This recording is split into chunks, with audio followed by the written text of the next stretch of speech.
So welcome to the weekend of the 22nd of August, 2020. And I started to start with the pond. It was looking so tranquil and the water lilies are all bunching up and, really full of growth. And the orchard is still lovely. The trees are laden with fruit. The sculpture just looks different from every different angle, different light, different colours. It's great.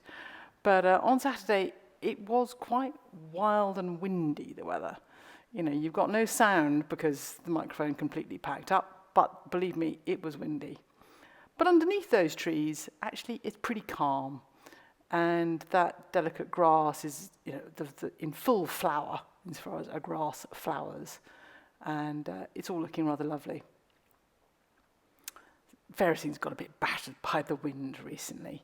But along the front of the house, there is still a nice buzz of the annuals, although things are starting to go over. The cornflowers are all done, but the cosmos hang on, the verbena hang on, and the ammi, well, it's a nice seed head.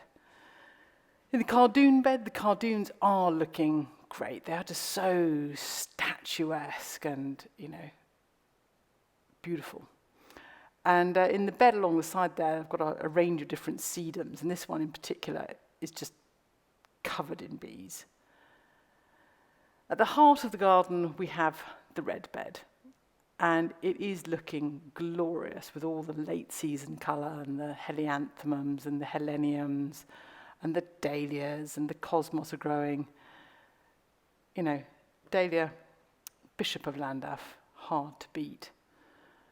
And the fennel is a lovely effect. I think I probably got a bit too much fennel in that bed, but you can still see the dahlias, and that canna calendula combination is a very, very good one. So you come into the secret garden. It starts with this lovely pennisetum, and certainly all around this side of the garden, it's all quite calm and green at the moment. One hollyhock flower left, but we're still loving it. But it's all quite gentle here at the moment. The hydrangeas are good, although they do get very weighed down when it rains, which it has a lot. But as you look across from the other side, the shrub in the middle there is starting to be of a size that we can actually see it, which is a definite advantage. But it is the grasses which are taking control and are dominating the effect. And whether that's at a distance, as a kind of waving movement, or there as a screen.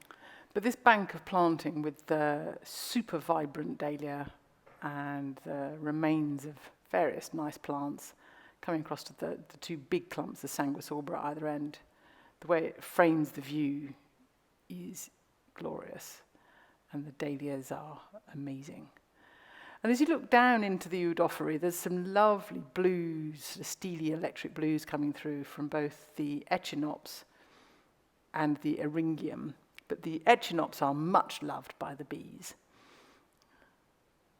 And the effect of the round heads, together with the pointy heads and the umbellifers of the hogweed, it's got to have something. And the softness there of the large clump of mint, again, not really meant to be there. But overall, it's a very happy effect. And I thought I'd try and just capture a bit of the sense of the railway. Johnny wasn't actually running trains, which is kind of the whole point of them. But here it does a big loop round behind this little bench. So you can sit in the bench and have trains going past your ear, which is slightly disconcerting. It comes all the way round, and then it goes right down to the far end, and then there's another loop, and the trains then come back. But if you're not interested in trains, the planting here is rather lovely. This is the Eryngium in front of the grasses, and I think that was a carrot there.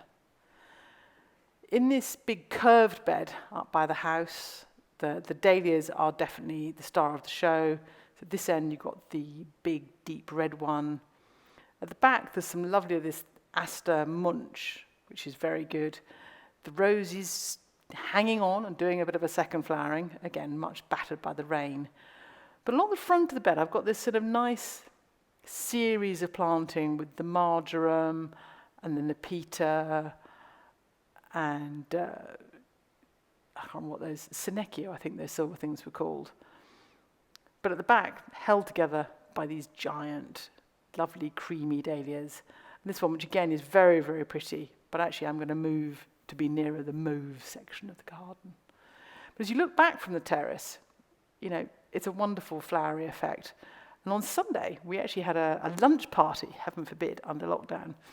And so these are my flower arrangements, what passes for flower arrangements in my house anyway, on the table. And it all looked lovely, and we had a very good meal.